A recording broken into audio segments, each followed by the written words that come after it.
Online থেকে আমরা মূলত দুই টাইপের প্রোডাক্ট কিনে থাকি, একটি ফিজিক্যাল, অন্যটি ডিজিটাল। এখন আপনি যদি অনলাইনে ই কমার্স বিজনেস করার ক্ষেত্রে ফিজিক্যাল প্রোডাক্ট নিয়ে কাজ করেন, সেক্ষেত্রে আপনার প্রফিট মার্জিন খুবই কম থাকবে, কারণ এখানে ডেলিভারি কস্ট, প্যাকেজিং কস্ট এবং কি প্রোডাক্টের একটি অ্যাকচুয়াল কস্ট তো রয়েছেই।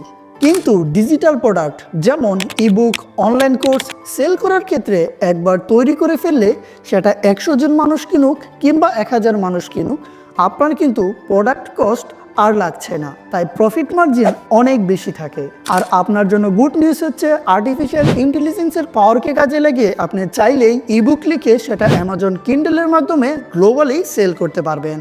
এই বিষয়ে কমপ্লিট গাইডলাইন পেয়ে যাবেন এমএসবি একাডেমির best selling Amazon Kindle success এই কোর্সটিতে, যেখানে শুধু ইবুকই না, নোটবুক, ব্র্যান্ড বুকস এবং কি অ্যাক্টিভিটিস বুক সেল করে কিভাবে $1000 প্যাসিভ ইনকাম করবেন তার কমপ্লিট গাইডলাইন পেয়ে যাবেন এই কোর্সটিতে। কুপন কোড Y30 এটি ইউজ করলে আপনি পেয়ে যাবেন 30%-এর বিগ ডিসকাউন্ট। তাই আপনি যদি ডিজিটাল প্রোডাক্ট সেল করে ক্যারিয়ার করতে চান, তাহলে আজই জয়েন করে ফেলুন অ্যামাজন কিন্ডল সাকসেস এই কোর্সটিতে। Best of luck.